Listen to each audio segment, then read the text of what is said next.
vous l'annoncer à l'entame, la plateforme Billets Facile a tenu une conférence de presse ce mercredi dans l'enceinte du stade général Lansana Conté de Nongo, situé dans la commune de Ratoma. Cette sortie médiatique avait pour objectif répondre à leurs détracteurs, notamment Tidiane World Music, pour diffamation à l'encontre de sa plateforme. Le Billet Facile compte donc porter plainte contre ses anciens collaborateurs du monde culturel. Plus de précisions avec Abibatou Binta Diallo et Mohamed Lamine Fox. Il s'agit de Daouda Kamara de la structure Dame Business Solutions, Tidiane Souma de Tidiane World Music et Macky Silla des 48 heures de la Guinée que le Billet Facile a dénoncé au cours de cette conférence de presse et compte poursuivre pour diffamation et abus de confiance à son égard. 220 410 000. 400. Macky nous doit ce montant. Il se permet d'aller dans les télés comme Joma, que j'ai vu avec son agent. Il y a Albert que j'ai demandé d'être là, parce que c'est pourquoi je l'ai vraiment demandé d'être là, parce que l'article, j'ai vu un article sur son site, où c'est écrit aussi la même chose, que Macky moi m'a enfermé. Moi j'ai jamais fait la prison, je ne sais même pas comment j'ai fait la prison aussi, hein, par quel miracle, moi c'est qu'on m'accuse. Que Macky m'a enfermé à la DPJ, c'est pas trop, que j'ai fait avec son agent. Quand j'ai vu l'article, j'étais un peu choqué. J'ai appelé Albé. À l'époque, je voulais donner trop d'explications, mais j'avais dit à Albé, le moment venu, je vais tenir une conférence pour répondre à Macky. Il est là, il le sait très bien. J'ai dit, mais deux fois, quand on vous donne des informations en tant que média, cherchez à le prouver, en fait, à prouver ces informations. Comment une entreprise comme nous aujourd'hui, qui n'est pas cachée, tout le monde sait où nous sommes en Guinée. Il dit, mais quand on vous dit ce genre de choses, que j'ai fui avec son agent, mais Macky a signé un contrat avec une entreprise. Macky sait où se trouve nos bureaux. Mais que Macky porte plainte contre moi qui m'emprisonne. C'est aussi simple que ça. Maintenant, comme il ne l'a pas fait, là où il est, s'il m'écoute, parce que j'ai appris aussi qu'il a quitté le pays. Là où il est, s'il m'écoute, qu'il cherche qu'il nous doit de l'argent. Et le jour où on va le voir, il va payer cet argent. Et comme je l'ai dit, j'essaie même de contrôler mes émotions le jour où je vais être en face devant Macky. Parce que je risque de me jeter sur lui.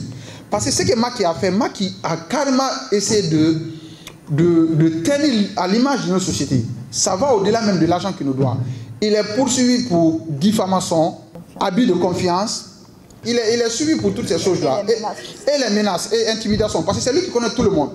Il connaît tout le monde, il connaît le gouvernement. C'est pour ces trois faits aujourd'hui que nous reprochons à ces trois personnes.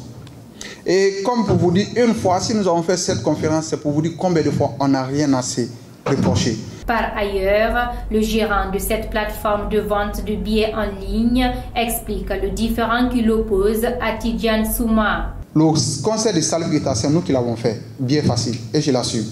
C'est nous qui avons financé ce concert jusqu'à la fin du concert. Et nous aurait été même l'aide des bonnes personnes, je pouvais me retrouver dans des problèmes, des sérieux problèmes. Je crois le premier versement qu'on a fait au niveau de Tidiane, c'était le 22 février, par son responsable financier qui est Djibril Diawara, après qu'on va donner votre numéro, qui était un montant de 8 millions. Parce que souvent quand je voyage, je laisse des chèques signés au niveau de la comptabilité en cas de besoin. Ils m'ont appelé pour un problème de 8 millions qu'il fallait payer ça tout de suite. J'ai appelé Nabé, j'ai dit signe un chèque, donne-les. Le montant, ça a continué. Là, on n'avait même pas commencé à vendre les tickets. On est venu à 43 millions encore, ensuite, qui était le 28 février. À partir du 1er mars, on a commencé à vendre les tickets. Mais ce qui est à noter, les tickets qui sont achetés sur notre plateforme, l'argent n'appartient pas à l'organisateur. C'est quand l'événement s'est tenu, c'est après la fin de l'événement que l'argent te revient. Parce qu'en cas, si l'événement ne s'est pas tenu, il est de notre obligation de rembourser le client. Et ça a continué jusqu'au, je crois, le 3 mars, on était à une dépense de 200 et quelques millions sur l'événement de Salif Keita. À chaque fois, c'était des urgences. C'est à partir de là, j'étais dans quoi? Il y a des gens qui venaient me voir. Konaté, ce que tu fais, tu sais ce que tu fais? Je dis quoi ça? Il dit, tu connais Tidiane? Je dis, je connais bien Tidiane, tout le monde connaît Tidiane dans ce pays. Ils me disent, Tidiane est endetté jusqu'au cou. Ils disent, il y a des gens qui sont venus me dire, faites très attention avec Tidiane. Il y a le premier événement du 4 qui s'est passé. Tidiane m'envoie d'abord un rapport de... C'était combien?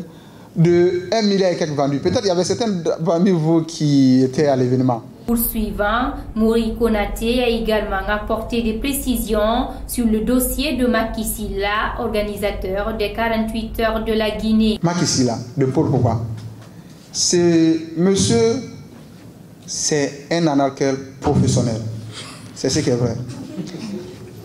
Et quand il a fait son événement avec nous, on nous a appelé que ce monsieur a arnaqué les gens en France. Imaginez quelqu'un qui arnaque les gens en France, hein, pour le premier événement de Paul Pogba, c'est pas à Tours, c'est ça. Quelqu'un qui est capable d'arnaquer les gens depuis la France. On a signé le contrat avec Macky, on est parti sur la base de faire le plein du stade, des places ensemble. On a fait tout ça. On a fait l'événement, juste ce qu'on est parti à la présidence. Doumbouya en personne a pris des tickets à ma présence. Le président de la République, le président de la transition. Quand ils ont demandé qui s'occupe de la billetterie, c'est bien facile, où est le responsable. On m'a appelé, je suis venu. Doumbouya a demandé les prix des tickets à l'époque.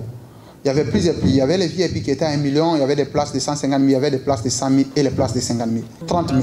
Macky a dit à Doumbouya que c'est 150 000 les tickets, tous les tickets. Mais qu'on a déjà commencé à la vendre. Le président l'a demandé, tu as vendu combien de tickets? Il a donné un chiffre exact que je ne me rappelle plus. Bon, on n'avait pas encore vendu ça parce qu'il n'avait aucun chiffre. Mais il avait déjà ses calculs. Il voulait juste que le président prenne 30 000 à 40 000 tickets. Après, le président a appelé le colonel Amara de venir.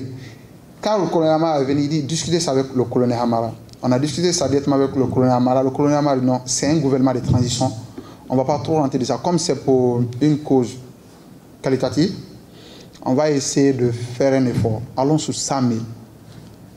J'ai dit, hein, le colonel Amara, allons sur 100 000 par ticket. On va prendre 30 000 tickets. Ils ont directement confié la tâche au ministère des Sports. Ainsi prend fin cette édition d'information. À tous, merci de l'avoir suivi. Les infos continuent sur nos différentes plateformes de communication digitale. Facebook, Instagram, Twitter, YouTube, LinkedIn. Bonsoir.